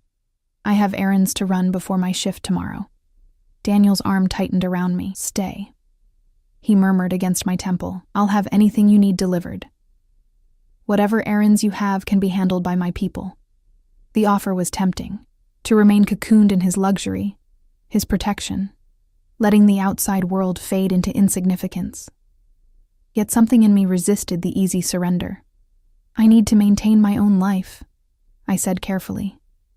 "At least for now. This is all happening so fast, Daniel." He was silent for a long moment, his fingers continuing their gentle path through my hair. "You're right," he finally conceded, though I could hear the reluctance in his voice. "I don't want to overwhelm you, but at least let me send you home in style." I know you don't need it," he interrupted, propping himself up to look down at me, his eyes intense. "But it would make me happy to do this for you. Please, Ella, let me take care of you in the ways I can." Put that way, as something for him rather than charity for me, I found myself nodding. "All right," I acquiesced, "but just the ride home. I can handle my errands myself." He smiled, dropping a kiss on the tip of my nose.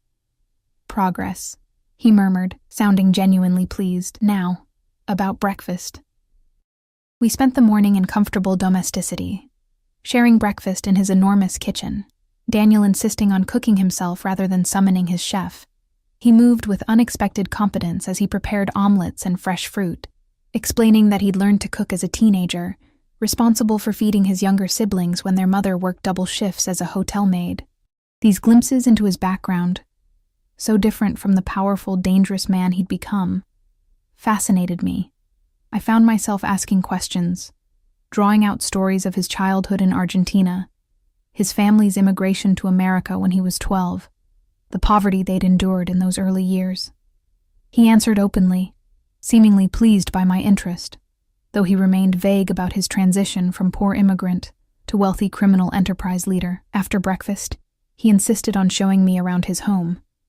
The library filled with books in multiple languages, the gym equipped better than most professional facilities, the secure room where his security team monitored the property through dozens of camera feeds. Everywhere we went, his staff acknowledged him with deep respect, tinged with wariness, their eyes flickering curiously to me before quickly looking away.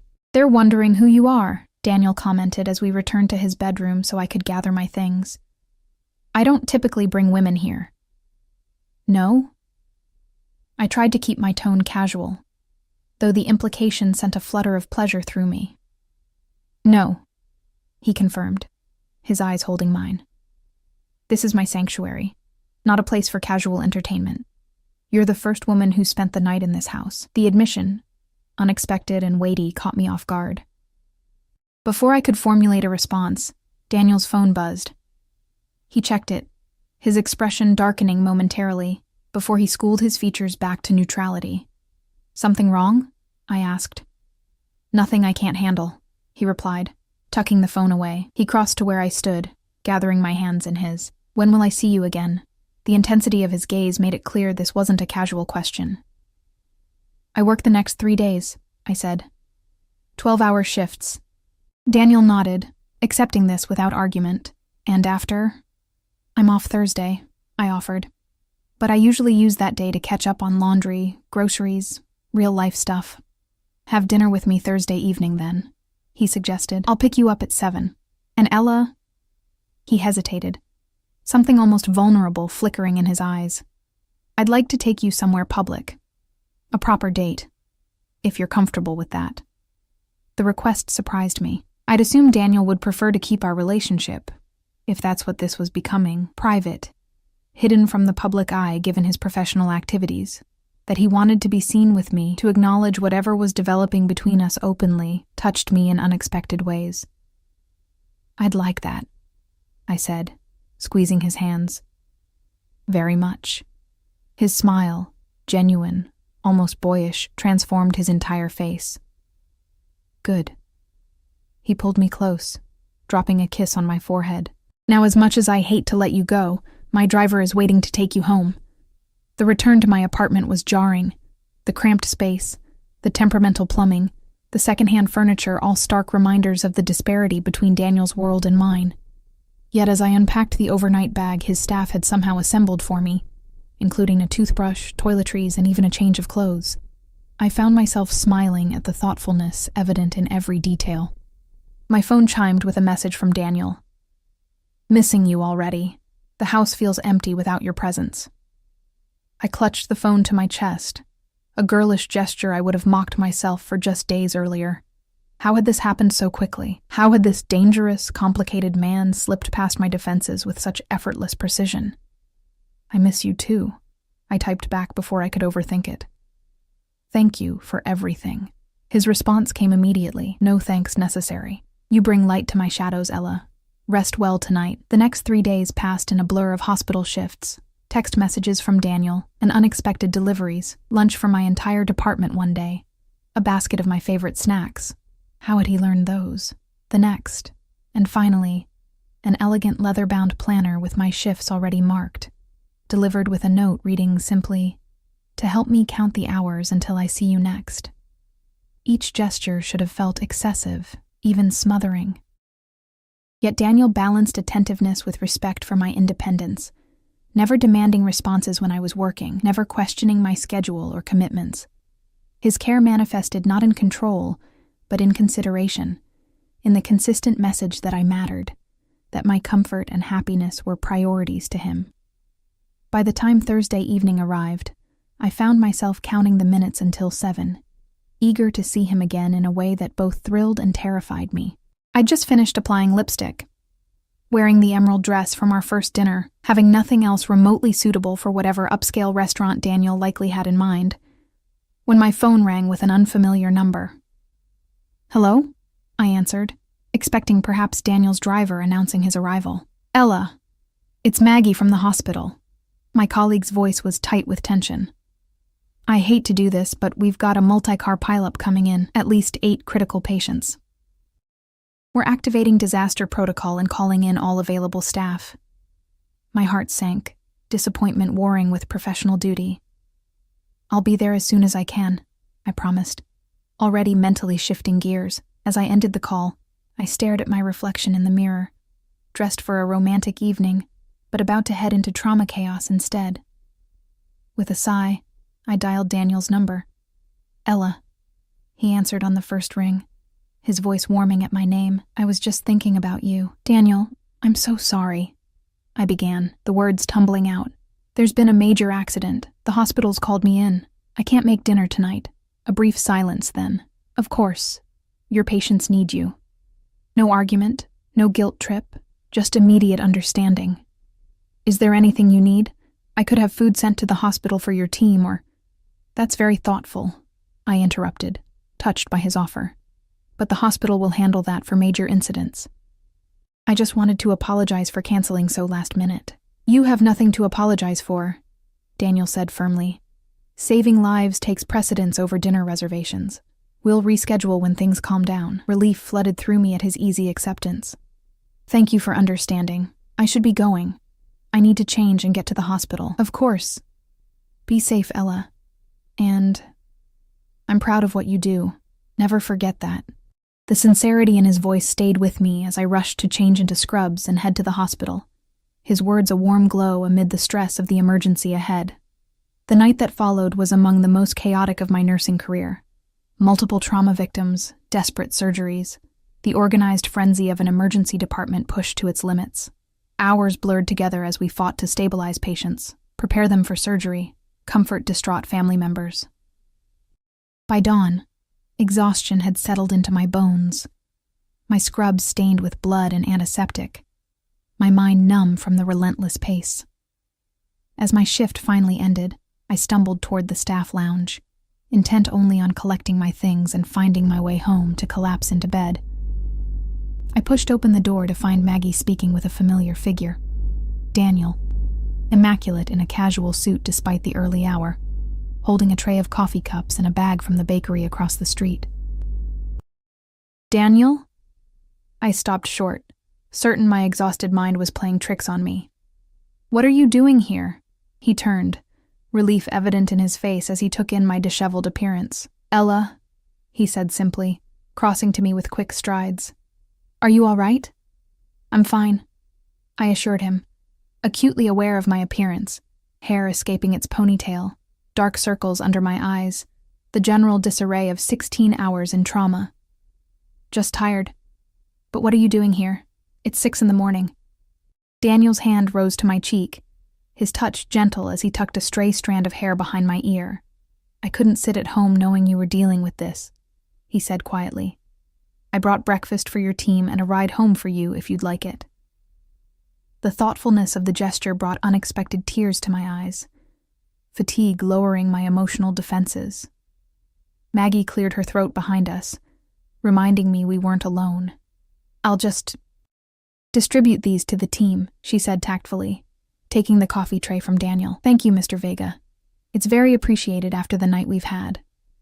As she left, giving us privacy, Daniel drew me into his arms, uncaring about the stains on my scrubs or my general dishevelment.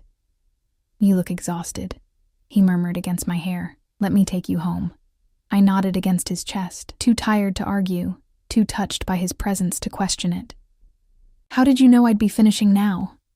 I asked as he guided me toward the exit, his arm supportive around my waist. "I called the emergency department every few hours," he admitted. "Your colleague, Maggie, eventually took pity on me and told me when your shift would end."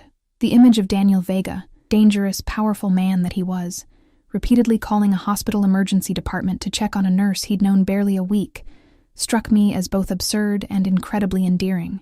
"You didn't have to do that," I said as we reached his car, the driver opening the door for us with practiced efficiency. "I know," Daniel replied, helping me inside before sliding in beside me. I wanted to. The drive to my apartment passed in comfortable silence, Daniel's arm around me as I leaned against his shoulder, fatigue finally claiming me. I must have dozed off, because the next thing I knew, he was gently shaking me awake as the car stopped outside my building. "We're here," he said softly. "Let me help you up." Too exhausted to protest, I let him guide me to my apartment, fumbling for my keys only to have him gently take them from my trembling hands. Once inside, he led me straight to my bedroom, helping me sit on the edge of the bed. "You need rest," he said, kneeling to remove my shoes. "Is there anything you need first? Food? A shower?" I shook my head. beyond words in my exhaustion. Daniel nodded, understanding, helping me lie down before pulling the covers over me. "Sleep," he murmured, pressing a kiss to my forehead.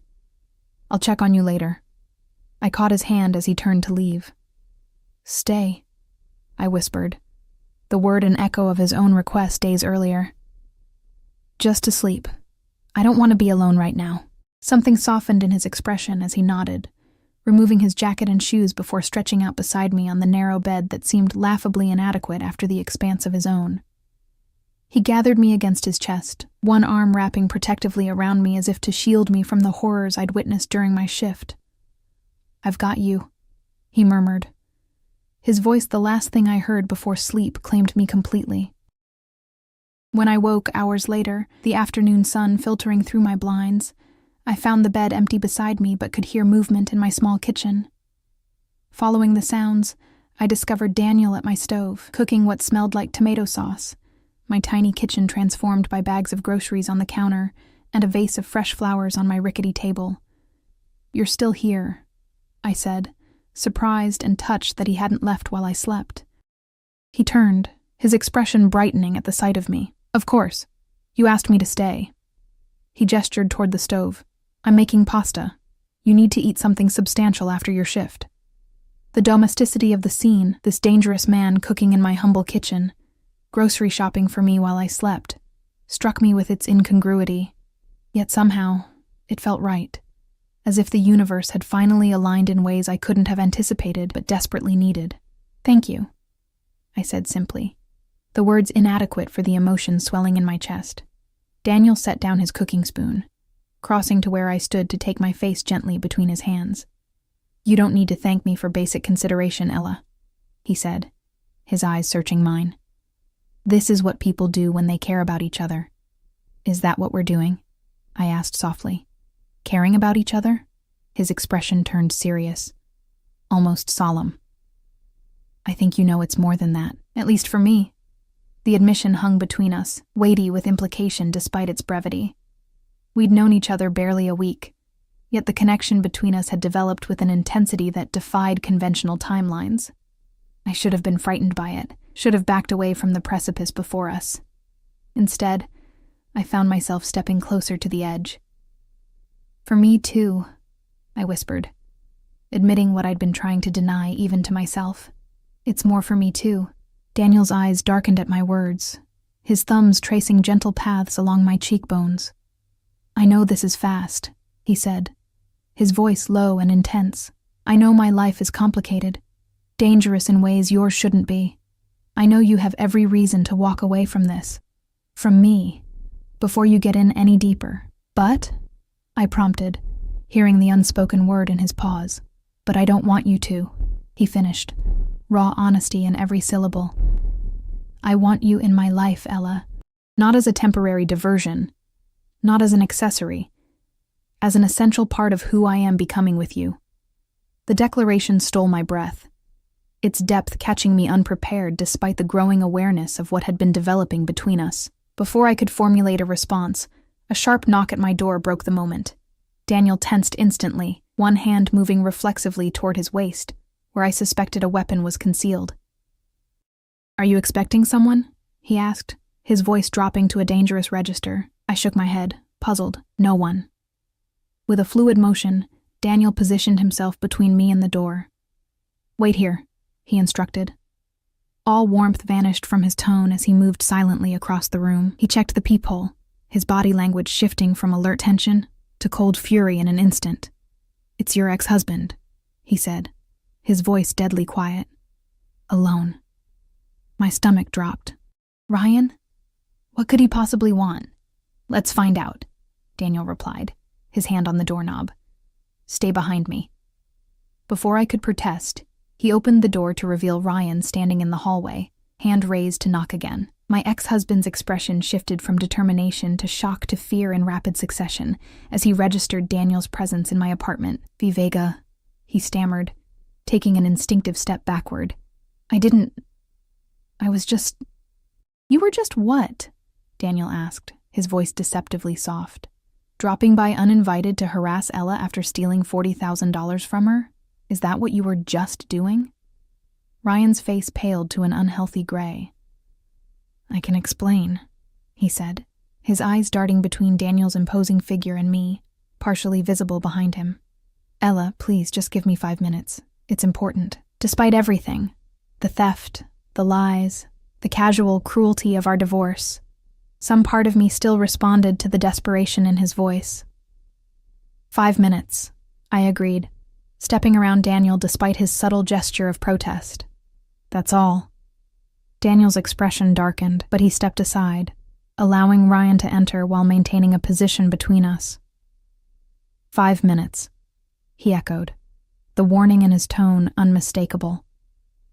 Ryan entered cautiously, his normally confident posture diminished by Daniel's presence. He carried a briefcase, clutching it like a shield before him. "What do you want, Ryan?" I asked, crossing my arms protectively across my chest. He swallowed visibly, glancing at Daniel before focusing on me. "I brought this," he said, setting the briefcase on my small coffee table and opening it to reveal neatly stacked bundles of cash, $40,000, all of it, what I took from the house sale. Shock rendered me momentarily speechless. Ryan, who had fought tooth and nail to keep that money, who had leveraged his connections to ensure I couldn't access it, was suddenly returning it without legal proceedings. "Why now?" I asked, suspicion coloring my tone. Ryan's eyes flicked nervously to Daniel, who stood watching the exchange with predatory stillness. "I realized I made a mistake," he said, the words clearly rehearsed. "It wasn't right, what I did." "You earned that money too. Bullshit," I said flatly, surprising both men with my vehemence. "You've never done anything that didn't benefit you directly. What's the real reason?" A flush of anger briefly overcame Ryan's fear. "Does it matter? The money's yours. Take it and let's be done with each other." Daniel moved then, a subtle shift of weight that immediately recaptured Ryan's attention and drained the color from his face once more. "Answer her question," he said quietly. "Why now?" Ryan's facade cracked, desperation leaking through. "Fine. I need this to be settled, officially settled. My company's being acquired, and the corporate lawyers are doing due diligence. They found the irregularity with the house sale funds." He ran a hand through his hair, a nervous gesture I remembered from our marriage. "If there's any legal action pending, the acquisition could fall through. I need you to sign a release stating the debt is paid in full, and you have no further claims." Understanding dawned with crystal clarity. Ryan wasn't returning the money out of guilt or a sudden attack of conscience. He was protecting himself, his career advancement, his financial future, just as he always had. "You haven't changed at all," I said, a strange calm settling over me as the last vestiges of attachment to this man finally dissolved. "Still looking out for number one." "Will you sign it or not?" Ryan demanded, impatience overriding caution. "The money's right there. More than you'd get after legal fees if you tried to sue me." I felt Daniel tense beside me, his control visibly straining at Ryan's tone. Before he could intervene, I held up a hand, stepping forward to face my ex-husband directly. "I'll sign your release," I said coolly. "Not because you deserve it, but because I want you out of my life completely." "Where's the paperwork?" Relief washed over Ryan's features as he pulled a document from his jacket pocket, unfolding it on the coffee table beside the money. "Just sign at the bottom. It's already notarized." I skimmed the document, a standard legal release, absolving Ryan of any further financial obligations related to our marriage and divorce. As I reached for a pen, Daniel's hand closed gently around my wrist. "Let me read it first," he said, his tone making it clear this wasn't a request. Ryan started to protest but fell silent at Daniel's look. I nodded, allowing Daniel to take the document, watching as he read it with the careful attention of someone accustomed to contractual language and its potential pitfalls. "It's straightforward," he finally confirmed, returning it to the table. "But I suggest one amendment." He took the pen, adding a line at the bottom before signing as a witness. "There. Now it states that this release is contingent upon the funds clearing the bank, not just being delivered today." Ryan's jaw tightened, but he nodded stiffly. "Fine. Whatever."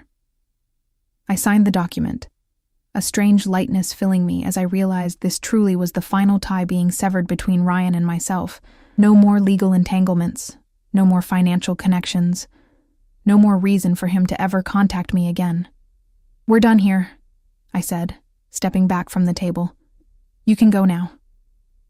Ryan hesitated, looking between me and Daniel as if wanting to say something more. Whatever it was, he thought better of it, gathering the signed release and backing toward the door. "Congratulations on your company acquisition," I added as he reached for the doorknob. "I hope it brings you what you're looking for." A flash of something, regret, acknowledgement, crossed his features before the mask of indifference returned. Without another word, he left, the door closing with a decisive click behind him. I turned to the briefcase still open on my coffee table, the reality of what had just occurred finally sinking in. $40,000, my nurse practitioner tuition, a down payment on a real home, financial security I hadn't dared hope for.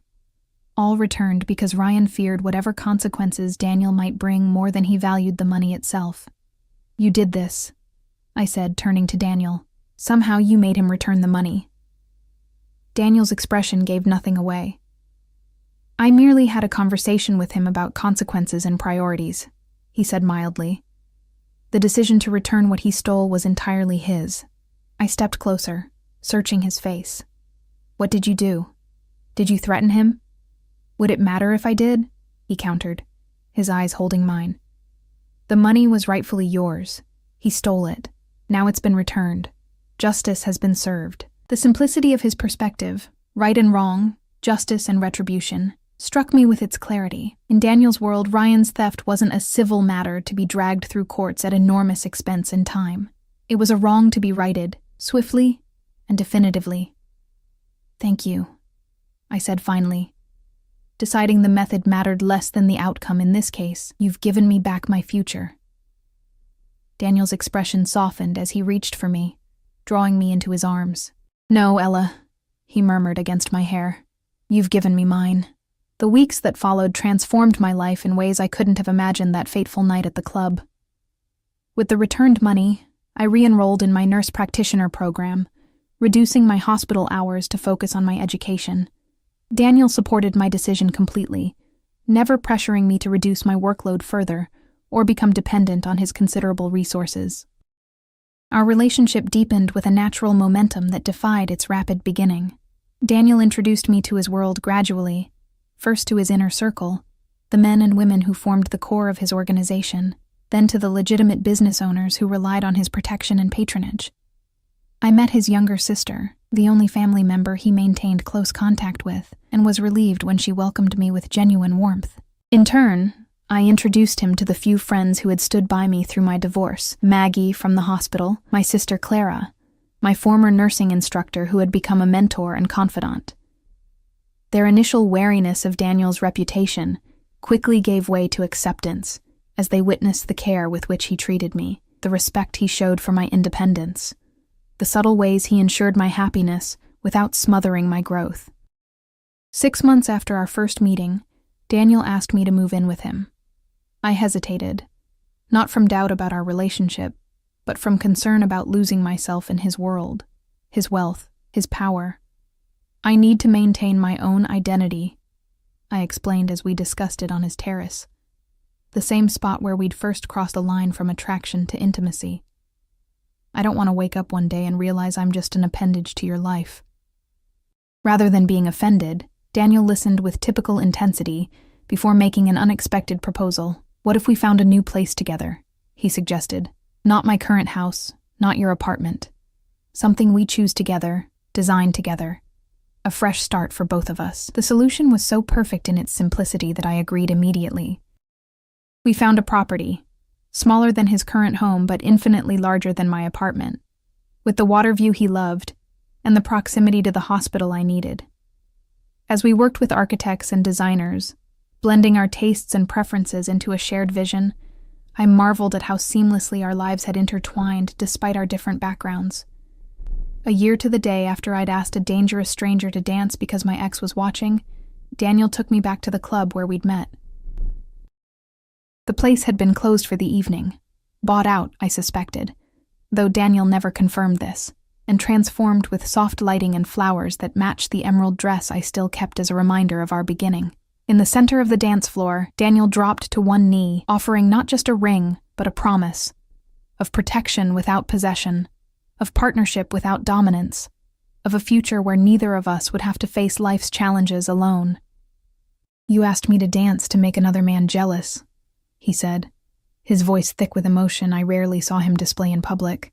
"I danced with you and found the missing piece of myself. Marry me, Ella. Be my partner in all things." The ring he offered gleamed in the dim light, an emerald surrounded by diamonds, echoing the earrings he'd given me that first night, symbolizing the beginning of a journey I'd never anticipated, but now couldn't imagine living without. "Yes," I said simply, holding out my trembling hand. "Yes to everything." As he slid the ring onto my finger, then rose to pull me into a kiss that sealed our promise, I realized that sometimes the most dangerous decisions, dancing with a stranger, falling for a man whose world was so different from mine, surrendering to a connection that defied conventional timelines, led to the greatest rewards. The future wouldn't be without challenges. Daniel's business, though increasingly legitimate as he transitioned certain operations toward conventional enterprises, would always carry risks. My career would demand time and energy that might otherwise go to our relationship. We would navigate these complexities together. Neither of us perfect, but both committed to protecting what we'd found in each other. That night, as we danced alone in the place where our story began, I rested my head against the chest of the man who had seen me, truly seen me, when I'd been invisible even to myself. "Could you dance with me?" I whispered, echoing my first words to him. "My ex is watching from the bar." Daniel laughed, the sound vibrating through his chest against my cheek. "He'd be a fool to show his face anywhere near you again," he replied, his arms tightening possessively around me. "But I'll dance with you forever, regardless of who's watching." As the music surrounded us, moving together in perfect synchrony, I closed my eyes and surrendered to the certainty that some dangers were worth embracing, especially when they came disguised as a dance with a stranger who would become the love of my life.